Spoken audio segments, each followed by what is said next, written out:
Toronto Tempo versus Golden State Valkyries. Toronto arrives in San Francisco with urgency.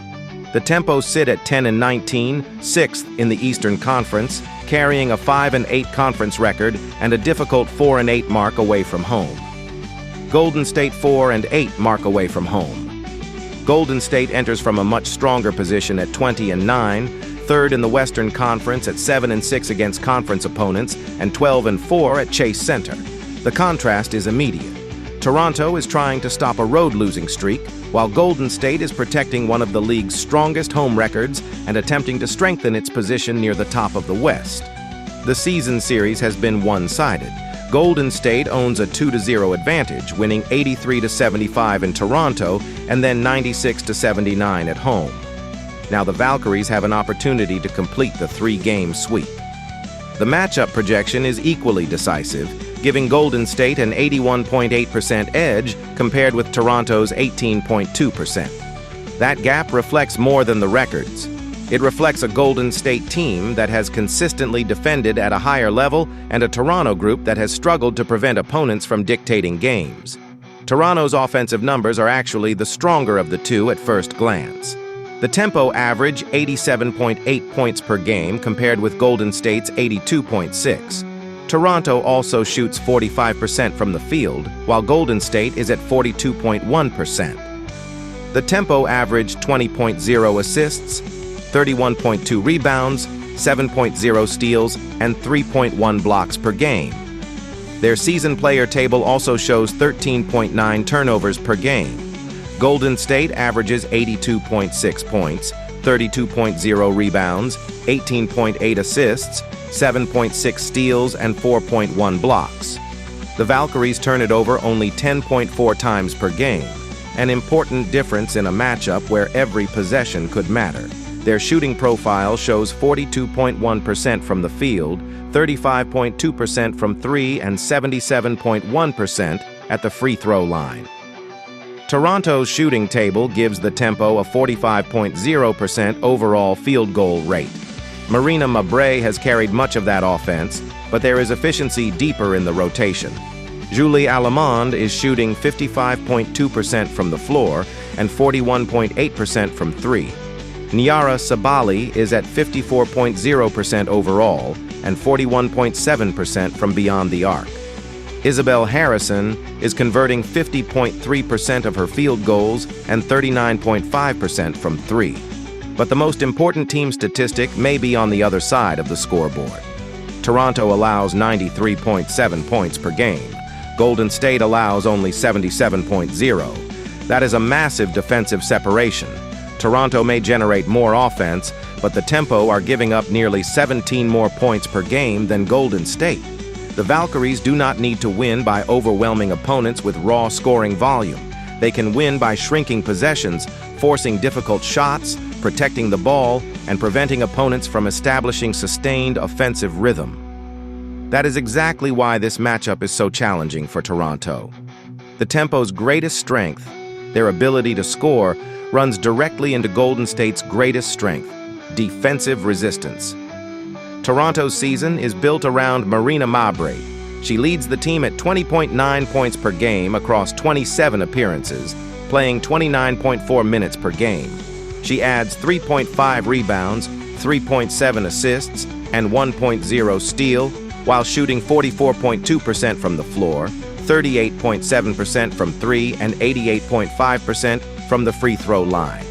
She makes 3.2 three-pointers per game on 8.3 attempts, making her the obvious perimeter threat Golden State must locate immediately. Behind her, Brittany Sykes averages 20.1 points, 3.8 rebounds, 3.5 assists, and 1.3 steals while shooting 42.1% overall. Isabel Harrison contributes 13.2 points and a team-high 6.1 rebounds in the player table, while Nyara Sabali supplies 12.0 points and 4.8 rebounds. Kiki Rice is another double-digit scorer at 11.8 points with 4.5 rebounds and 2.7 assists.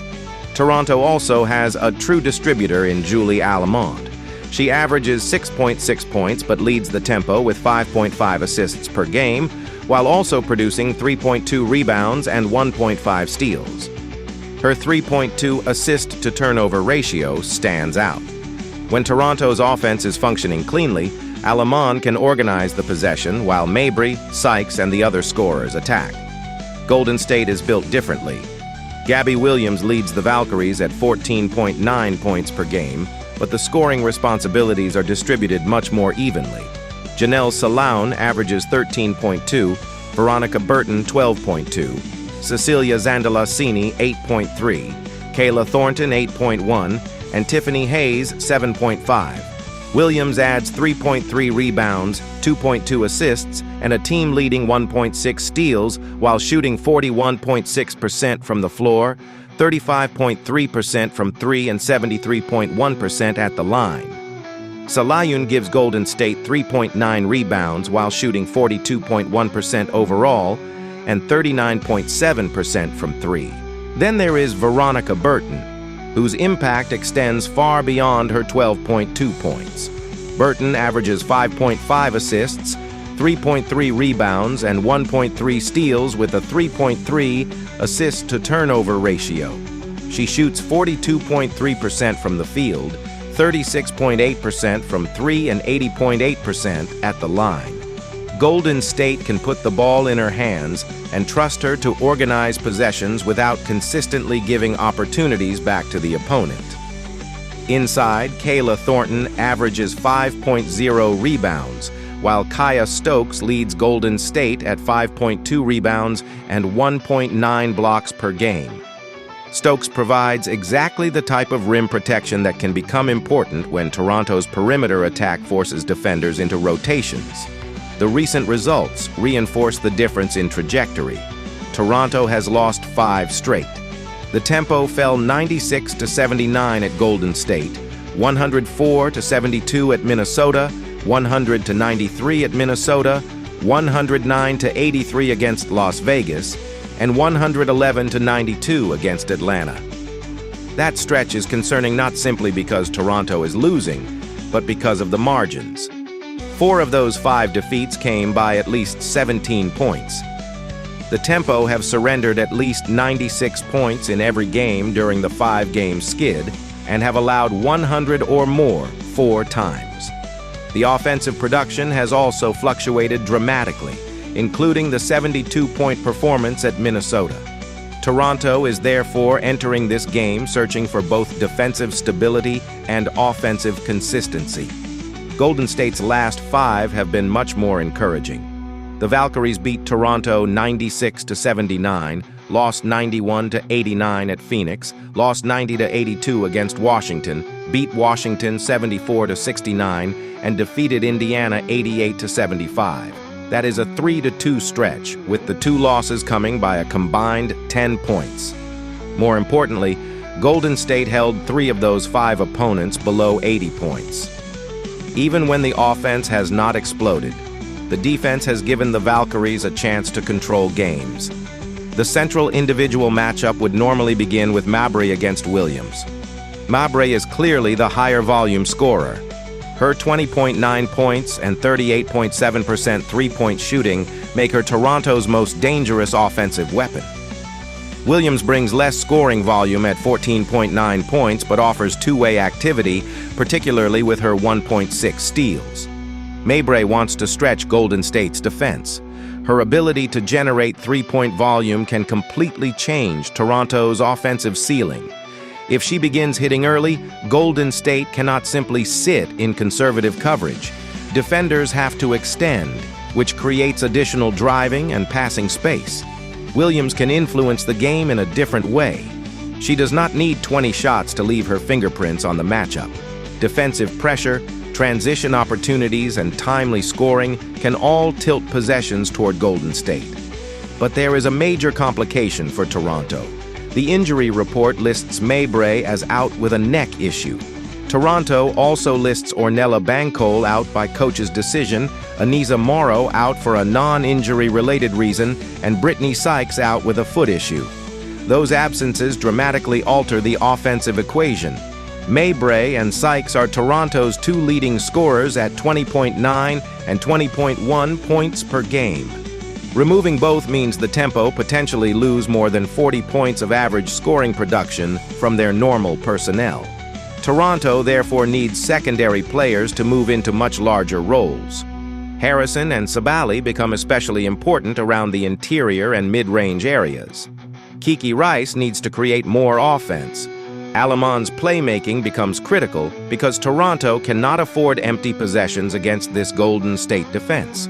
Golden State's report lists Miela Sowa out by coach's decision and Ileana Rupert out for a non-injury-related reason. The Valkyries still retain the core of the balanced rotation visible in their season numbers. That brings the tactical battle into focus. Toronto cannot play a loose game. Golden State averages only 10.4 turnovers compared with Toronto's 13.9. That difference gives the Valkyries a natural possession advantage. If Toronto compounds its missing offensive firepower by turning the ball over, Golden State can control the game without needing spectacular shooting. The Tempo need Alamon to stabilize the offense. Her 5.5 assists and strong assist-to-turnover ratio become even more valuable without Mabry and Sykes. Toronto must create quality attempts through movement rather than depending on individual shot creation. Golden State can attack with balance. Williams and Salayun provide scoring.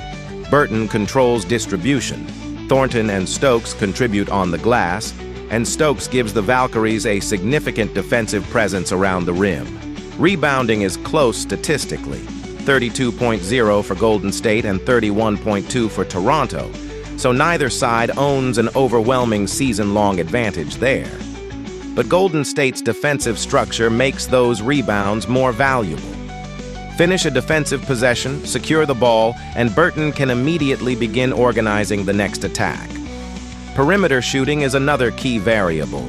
Golden State makes 10.8 threes per game on 30.6 attempts at 35.2%. Williams, Salayun, and Burton all provide credible outside shooting, and several rotation players can stretch the floor. Toronto has individual shooters capable of answering, but without Mabry's 3.2 made threes per game and Sykes's additional scoring pressure, generating equivalent perimeter volume becomes much more difficult.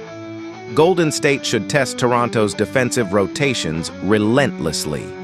The Tempo allow 93.7 points per game, and their recent results show how quickly opponents can create separation once the defense begins to crack. Burton's passing is particularly important here. If Toronto sends extra pressure toward the ball, she has the vision to find the next option. Toronto's path requires a much more disciplined formula. Slow Golden State's initial action, defend without unnecessary breakdowns, keep the rebounding battle close, and manufacture efficient possessions through Alamon. Harrison and Sabally need to convert inside. Rice needs to contribute scoring. The Tempo also need their available shooters to punish Golden State whenever the defense collapses. Golden State's X factor is Stokes. Her 5.2 rebounds and 1.9 blocks do not jump off the page like a 20-point scorer, but rim protection can become devastating against a Toronto lineup already missing its two highest volume offensive weapons. If Stokes discourages interior attacks, Toronto can become increasingly dependent on contested perimeter shots. Toronto's X factor is Alamon. She may not need to become the leading scorer, but she needs to control the architecture of the offense. Her passing, decision-making, and ability to keep turnovers down could determine whether Toronto remains competitive deep into the game. The venue matters as well. Golden State is 12-4 at home. Toronto is 4-8 away. Golden State has already beaten Toronto twice this season, including the 96-79 result in San Francisco, and enters this meeting with the healthier offensive core, the superior defense, and the stronger recent form. After analyzing both teams, my first pick for this match is Golden State Valkyries winner. Toronto's season-long scoring average suggests the Tempo have offensive potential, but the circumstances make reaching that average difficult. The two leading scorers are listed out. The team has dropped 5 consecutive games, and now it faces a Golden State defense allowing only 77.0 points per game. Golden State does not have to force the issue. Protect the basketball. Make Toronto execute against a set defense. Use Burton to control tempo, Williams and Salayun to provide scoring, and Stokes to protect the interior. If the Valkyries maintain their normal defensive standard, their balance should gradually create separation. Toronto can make this interesting with efficient shooting and disciplined ball movement, but the combination of personnel losses, defensive struggles, and Golden State's home court strength creates too many obstacles. The Valkyries have already controlled this matchup twice, and the numbers point toward the same conclusion in the third meeting. Golden State's defense, depth, and possession control should complete the season sweep. My second pick for this match is total over 163.5.